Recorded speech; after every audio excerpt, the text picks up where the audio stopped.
बिस्मिल्लाहिर्रहमानिर्रहीम। अस्सलाम वालेकुम फ्रेंड्स, ग्रीन कैरी चैनल में खुश आमदीद। मैं हूं आपका दोस्त राना। फ्रेंड्स, आज हम बात करेंगे सनानेरिया के प्लांट पर। ये बहुत ही खूबसूरत और ढेरों फूल देने वाला पौधा है। ये अपने ही इसकी लुक होती है और ये बहुत सारे फूल एकदम से ब्लूम करता है। इसके बहुत सारे कलर हैं जो कि बहुत ही खूबसूरत हैं। डबल शेड पेटल भी हैं इसके। दोस्तों, ये 1 वीक पहले हमने इस पौधे को फर्टिलाइज़र किया था, जिसमें हमने सल्फ़र, सरसों की खली और अपने किचन वेस्ट से तैयार किया हुआ वेस्ट मटेरियल से पानी, इन तीनों चीज़ों को हमने शामिल किया और इसको फर्टिलाइज़र किया। तो दोस्तों, इसके अंदर हमने डीएपी भी यूज़ की, चंद दाने। तो माशाल्लाह देखें, 1 हफ़्ते बाद आज हम इस पौधे का रिव्यू करेंगे कि किस तरह एक छोटा सा पौधा 1 हफ़्ते बाद इतने ज़बरदस्त और हेल्दी प्लांट बन गया। इस पर बहुत सारे बर्ड भी निकलना शुरू हो गए। तो दोस्तों, इंशाल्लाह आने वाले चंद दिनों में ये फूलों से भर जाएगा। इस पौधे के ऊपर अभी जो है इंसेक्ट भी अटैक करने वाले हैं, जिसमें सब्ज़ तेला, काला तेला और वाइट फ्लाई जो है वो नुमाया है। तो दोस्तों, इसको पौधे को जो है नीचे से भी चेक करें। इसके जो लीव हैं, अगर वो ऊपर से थोड़े से येलो हो रहे हैं तो, और इसके अंदर डार्क सर्कल बन रहे हैं, तो इसको नीचे से चेक करें।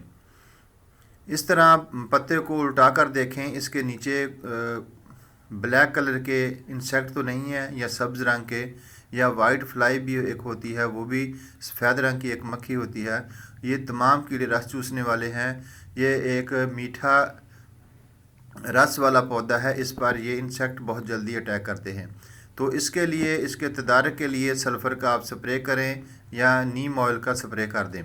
इसके साथ हमारे गार्डन में और भी बहुत सारे पौधे हैं, जिसमें पटूनिया है और पोपी प्लांट हैं।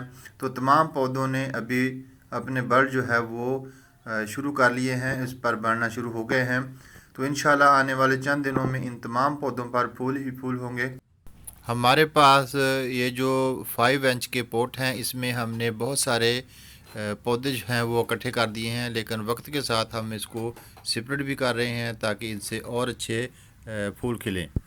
दिए थे, हमने अपने घर का सीड तैयार किया और हमने सीडलिंग की अपने हैं बीजों से। तो माशाल्लाह बहुत अच्छी ग्रोथ हुई इसकी। इसमें काफ़ी सारे कलर हैं। तो अब जैसे ही ये ब्लूम करेंगे तो हमें पता चलेगा कि कौन सा कलर कहाँ पर ब्लूम किया है।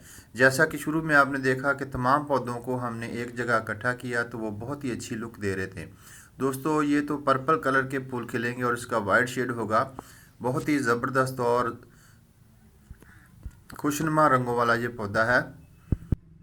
इसके साथ अभी गर्मी का मौसम जो है वो ज़्यादा तेज़ हो रही है गर्मी, तो इन पौधों को शेडी एरिया जो है वो फराम करना चाहिए। अगर हम सारा दिन इसको तेज़ धूप में रखेंगे तो इसको पौधे को थोड़ी सी प्रॉब्लम होगी। इसके फूल जो है वो ज़्यादा अरसे तक नहीं चलेंगे और इसके पत्ते भी जो है येलो होने शुरू हो जाएंगे। तो मेरे गार्डन में, मेरी लोकेशन में, जहाँ पर मॉर्निंग टाइम में 4 घंटे धूप आती है और उसके बाद सनलाइट आती है, लेकिन धूप नहीं आती, तेज़ धूप नहीं आती, सिर्फ लाइट वहाँ रोशनी रहती है। तो इसमें पौधों की हेल्थ और भी अच्छी हो गई है। ये ज़्यादा पानी लेने वाला पौधा नहीं है। इसको हम सुबह मॉर्निंग में एक टाइम पानी देते हैं और इसी में ये सारा दिन सर्वाइवल करता है। दोस्तों, सनानेरिया का जो प्लांट है, इसकी रूट इतनी बड़ी नहीं होती। छोटे से गमले में जो बहुत अच्छा ग्रो कर जाता है। रवां साल सर्दी ज़्यादा होने की वजह से तमाम फूलों वाले पौधों की जो ग्रो है वो डिस्टर्ब हुई। सर्दी में पौधे इतने अच्छे से ग्रो नहीं करते, सनलाइट भी इनको प्रॉपर चाहिए होती है। तो ये छोटी छोटी टिप्स होती हैं गार्डन में, जिनका ध्यान रखना बहुत ज़रूरी होता है। तो दोस्तों, आप लोगों को हमारी गार्डन टिप्स कैसी लगती हैं? आप किस हद तक हमारे चैनल को देखना पसंद करते हैं? कमेंट्स बॉक्स में ज़रूर बताइए। अपनी राय का इजहार ज़रूर कीजिएगा। इंशाल्लाह फिर मिलेंगे एक अच्छी सी वीडियो के साथ। अल्लाह हाफ़िज़ दोस्तों।